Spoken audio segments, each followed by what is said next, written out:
Biz bayram tatiline çıkmadan ya da seyahate başlamadan, tatile çıkmadan kesinlikle bütün araçlarımızın kontrollerini yapmamız gerekiyor.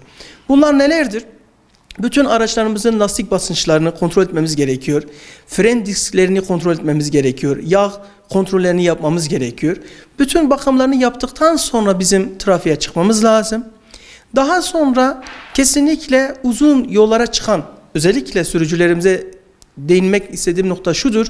Ara ara 4 saate bir, 2 saate bir muhakkak dinlenin. Gerekirse uykunuz çok fazla varsa biraz uyuyun. Ondan sonra yola çıkın.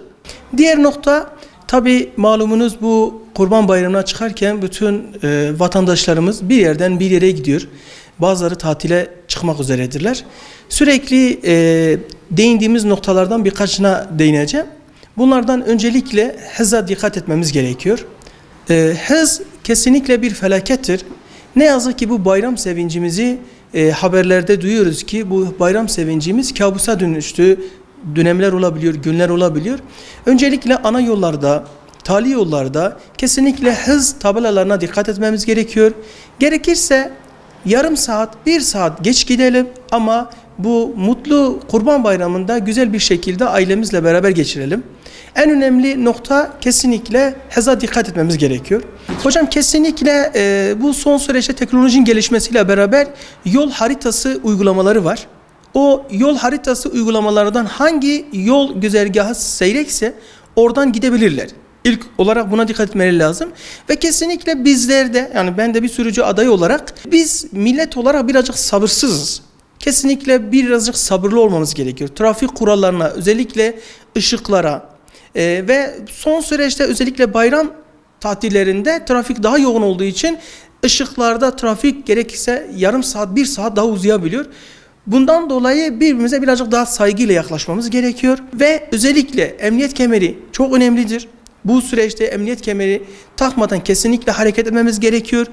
Ve halkımızın özellikle söylediği nokta şudur: ya ben 20 saat araç kullanacağım, ben takamıyorum, beni sıkıyor.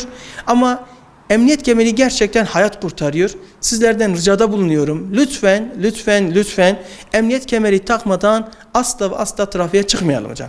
Eğer uzun yollara çıkılacaksa öncesinden gidip klimaların gaz kontrollerinin yapılması lazım. Klimamızı belli aralıklarla dinlendirip, çok boğucu bir hava da sürücülerimizi bazen bunaltabiliyor. Ama sıcaklığın etkisiyle beraber biz klimamızı açacağız ve camları da kesinlikle, aracımızda çocuk varsa özellikle cam kilidini kapalı tutuyoruz. Ara sıra sürücümüzün boğulmaması için, o kötü havadan etkilenmemesi için camlarımızı biraz açacağız. Havalandırmasını yapacağız. Ondan sonra yolumuza çıkacağız. Trafik kuralları sadece sürücü şuna bakmaması lazım: ya ben zaten trafik kurallarına uyuyorum, ben kendi yolumdan gidiyorum. Diğer trafik kurallarına uymayacak kişileri de dikkate alıp o şekilde araba kullanmak lazım. Yani diğer sürücüleri de dikkate alıp o şekilde kullanmamız lazım.